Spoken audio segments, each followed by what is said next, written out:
Nós tivemos, então, há 1 milhão de anos, surge Andon e Fonta. Andam e Fonta se espalha pelo mundo, mas se miscigena com muitas raças de animais, por assim dizer, né? De hominídeos.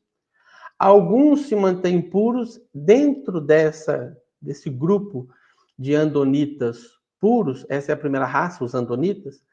Dentro desse grupo surge essa família Sanjique, que dá origem às 6 raças de cores: os vermelhos, laranjados, amarelo, verde, azul e índigo.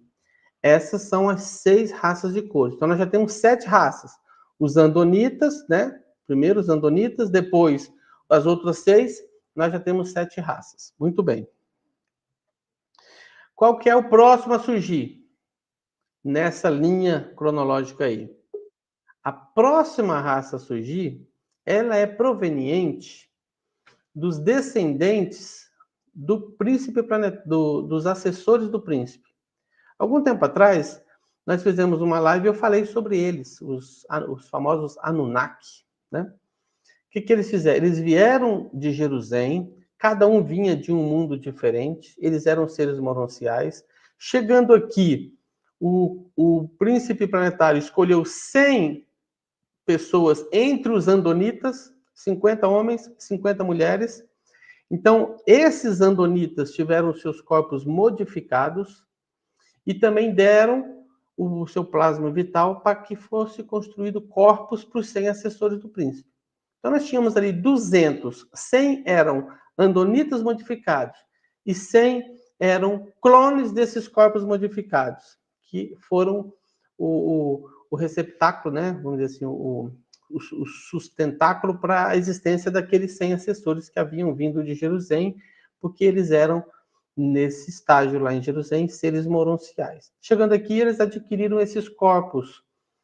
E eles não eram andonitas normais, por assim dizer.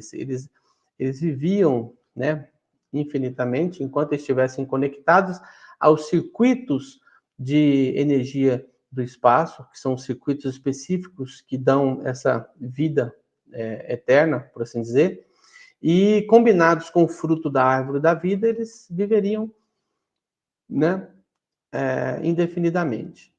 Então, eles tinham seus corpos modificados. Quando aconteceu a rebelião de Lúcifer, há 200 mil anos, o que aconteceu? Uma parte dos assessores se mantiveram leais a Micael. Outra parte se rebelou e seguiram Nod, né? E as ideias do príncipe rebelde. Esse grupo que seguiu o príncipe rebelde, eles viram que eles estavam desligados dos circuitos de energia e que eles estavam envelhecendo.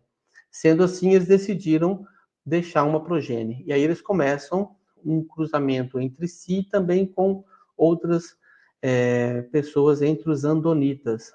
E eles dão origem a uma nova espécie. Uma nova espécie, não. Essa oitava raça de Urântia, né, que são os noditas. Eles não eram nem andonitas e nem eram também das raças de cores. Entende? Então, eles eram uma raça diferente, de fato, né? Uma linhagem diferente. Esses andonitas é que depois os remanescentes esses noditas, os remanescentes deles é que então dão origem ali, misturados com a raça adâmica e tal, surge ali os sumérios. E entre os sumérios estavam ali os últimos remanescentes dos noditas, né?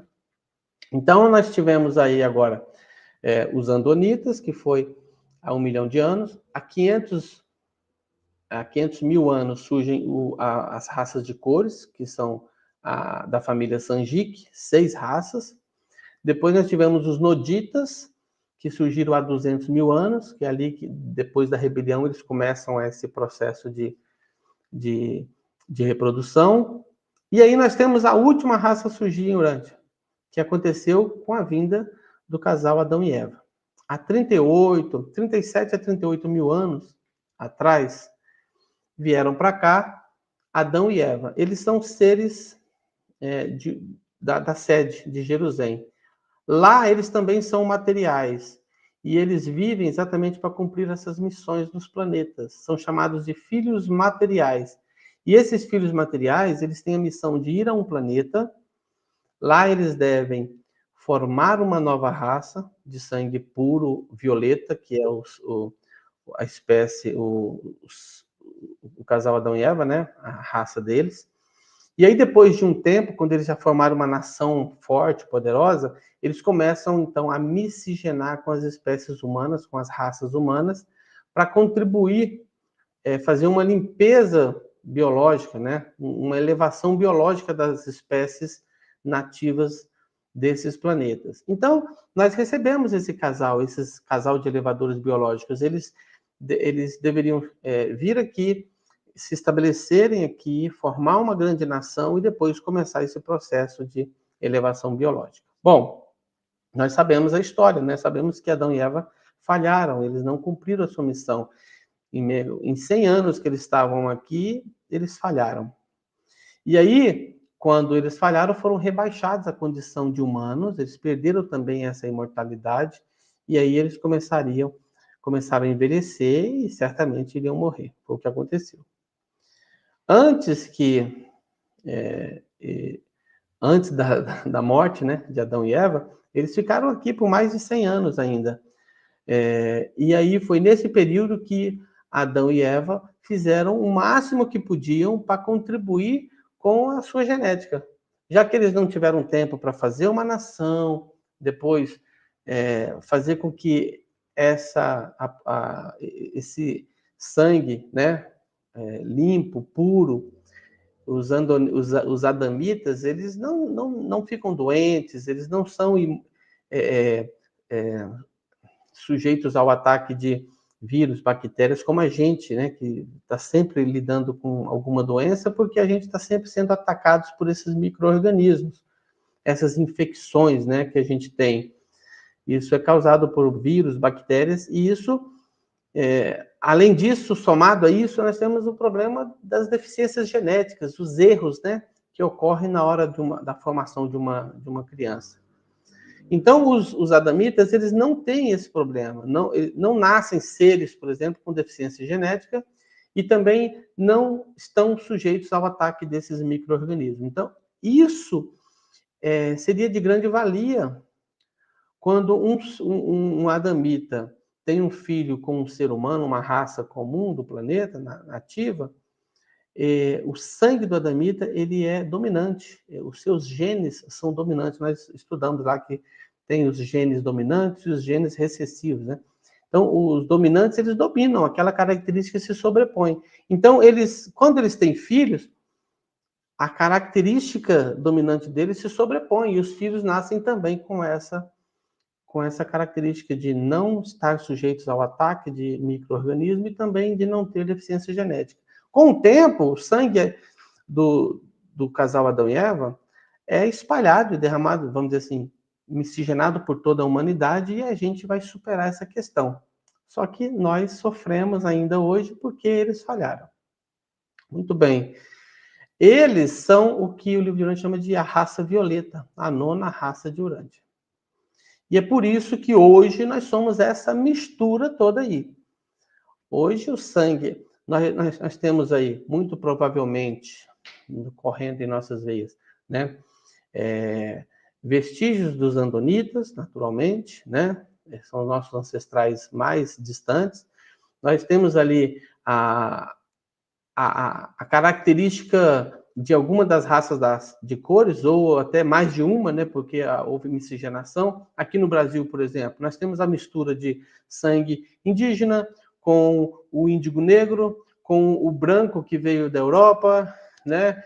E o indígena já tinha sangue adamita também, que se misturou com a gente. Então, veja, o branco lá, que era o antigo homem azul, também recebeu uma grande contribuição do sangue adâmico. Então, a gente tem tudo aí. A gente tem essas 9 raças no nosso sangue hoje, né? Talvez os que conseguiram manter,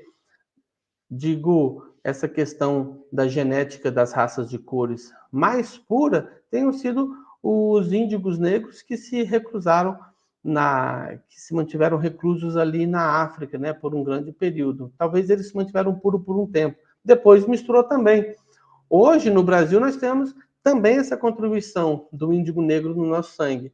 Então, eu tenho minha avó, por exemplo, que ela é a mistura de negro com índio e com um homem branco, e eu tenho entre os meus antepassados pessoas que vieram de Portugal. Então, tudo isso está misturado. Então, hoje não dá para dizer, a gente dizer assim, eu sou da raça tal, eu sou da raça... Isso é impossível, porque misturou tudo. E vai misturar mais ainda. Vai acontecer de que isso vai se tornando cada vez mais miscigenado, até que o planeta inteiro se torne uma raça só. Como estava no projeto original, né? Criam-se as raças de cores, depois essas raças se miscigenam e aí formam todas as raças em uma só.